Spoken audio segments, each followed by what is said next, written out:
Okay, hi everyone, this is Rashmi. आप सभी का ये रश्मि सिन्हा चैनल में बहुत बहुत स्वागत है।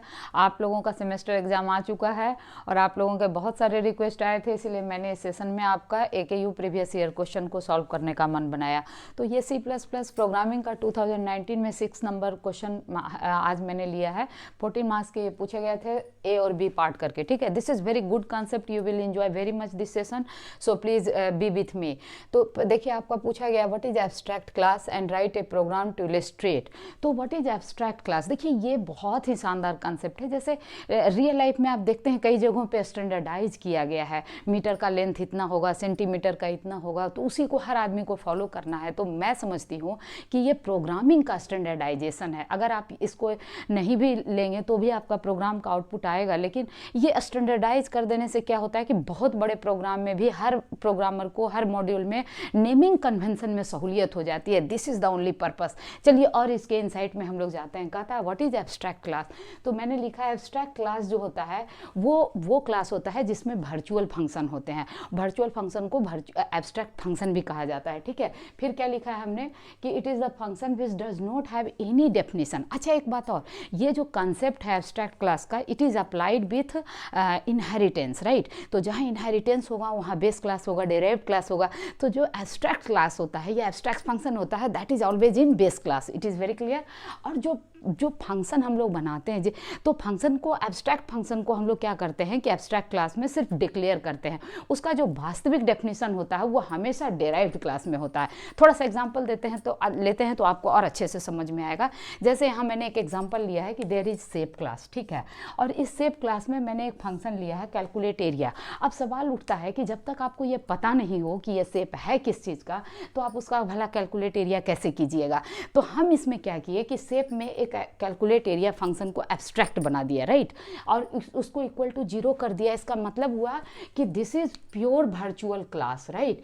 This is pure virtual class. और जिसमें प्योर वर्चुअल फंक्शन होता है वही क्लास आपका एब्स्ट्रैक्ट क्लास कहता है। ये भी आप समझिए कि ये वर्चुअल कीवर्ड है, इसको लगाना जरूरी है। और क्लास का फंक्शन का नाम लेके इक्वल टू देना भी 0 जरूरी है। जैसे ही आपने फंक्शन के नाम के साथ इक्वल टू 0 दे दिया, ये आपका जो फंक्शन है ये आप प्योर वर्चुअल फंक्शन बन गया।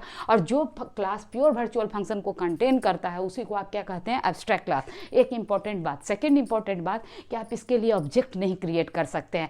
कभी भी एब्स्ट्रैक्ट क्लास का इंस्टेंस नहीं होता, होगा भी क्यों। इसका डेफिनेशन तो आपको अलाउड ही नहीं है यहाँ बनाने का। आपके मन में सवाल आ रहा होगा तो फिर मैम आप यहाँ क्यों दे रही हैं, उसका कारण अभी तुरंत समझ में आएगा। अब यहाँ देखिए, मैंने एक डेराइव्ड क्लास बनाया, उसका नाम क्लास ले लिया, सर्किल ले लिया। अच्छा, सर्किल का तो एरिया होगा क्योंकि शेप का नाम आपने दे दिया। तो हमने क्या किया कि सर्किल में शेप क्लास को डेराइव किया, राइट। अब इस शेप क्लास में फिर से हमने एक रेडियस वेरिएबल लिया शेप बनाने के लिए। डेटा मेंबर रेडियस हो गया, एक इनपुट फंक्शन ले लिया सिंपली इसको रीड करने के लिए। और दूसरा ये कैलकुलेट एरिया फंक्शन लिया। ध्यान रखिए, ये वही कैलकुलेट एरिया है जो यहाँ हमने लिया है, इसको यहाँ पर हमने डिफाइन किया है, ठीक ना। इस डेफिनेशन में यही सेम नाम लिया, दैट इज इंपॉर्टेंट। बाकी जो एरिया कैलकुलेट करने का कहानी होता है वैसे कर दिया। तो अब आप कहेंगे कि इससे फ़ायदा क्या हुआ। तो हम इतना ही एक ही ड्राइव क्लास बना सकते हैं, नहीं ऐसा नहीं है। आप चाहें तो यहाँ पर सर्किल के बजाय रेक्टेंगल क्लास बनाइए, उसमें आप इसको डेराइव कर लीजिए। आप चाहें तो ट्रायंगल क्लास बनाइए, उसमें इसको आप डेराइव कर लीजिए। लेकिन हर एक क्लास में एरिया का जो नाम होगा वो कैलकुलेट एरिया ही होगा, कैल एरिया ही होगा, क्योंकि आपने इसी फंक्शन को एब्स्ट्रैक्ट फंक्शन बनाया। यही स्टैंडर्डाइजेशन है प्रोग्रामिंग में। ये आप नेमिंग कन्वेंशन फिक्स करते हैं। This is the beauty of abstract class. Now it is clear to you. तो इस तरीके से अब इसमें जो की पॉइंट्स है इसको जरूर याद रखिएगा कि हम एब्स्ट्रैक्ट क्लास में ऑब्जेक्ट नहीं बना सकते हैं। प्योर वर्चुअल फंक्शन वही होता है जिसमें इक्वल टू 0 देते हैं, और जिस क्लास में प्योर वर्चुअल फंक्शन होता है उसी को हम लोग एब्स्ट्रैक्ट क्लास कहते हैं। इतना समझ में अगर आ गया, ये एग्जांपल आपने लिख दिया, ये की पॉइंट्स लिख दिया, तो 4 पॉइंट्स और याद रखिएगा कि एब्स्ट्रैक्ट क्लास में कंस्ट्रक्टर हो सकता है। कंस्ट्रक्टर पे अलग वीडियो हमने आपको ऑलरेडी प्लेलिस्ट में दे दिया है। कंस्ट्रक्टर हम लोग एब्स्ट्रैक्ट क्लास में बना सकते हैं। फिर क्या लिखा है, we do not provide override pure virtual function in derived class.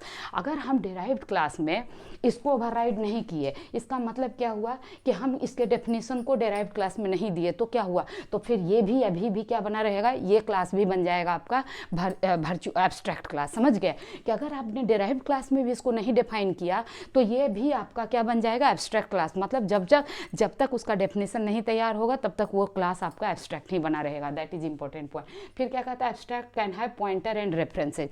Abstract class में का पॉइंटर और रेफरेंसेज बन सकता है, उसके अंदर रह सकता है। Class is abstract if is at least one pure virtual. किसी भी क्लास को एब्स्ट्रैक्ट बनने के लिए कम से कम एक प्योर वर्चुअल हो फंक्शन बना सकते हैं आप, और आप चाहें तो एक से ज़्यादा प्योर वर्चुअल भी फंक्शन भी रख सकते हैं। अब फटाफट 2 मिनट और टाइम लेते हैं आपका सेकेंड पार्ट के लिए।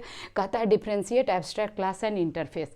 देखिए ये भी बड़ा फिलोसफिकल पार्ट है। ऐसा करते हैं कि इसको हम लोग सेकेंड पार्ट में बना लेते हैं वीडियो, ठीक है। तो अगर ये वीडियो आपको समझ में आ गया होगा तो प्लीज़ इस वीडियो को शेयर कर दीजिएगा और कमेंट कर दीजिएगा, ठीक है। अपने दोस्तों तक पहुंचाइए हमारे वीडियो को, सो दैट अधिक से अधिक बच्चे इससे फ़ायदे उठा सकें, ठीक है। तो टेक केयर, बाय। मैं तुरंत दूसरे वीडियो में मिलूँगी।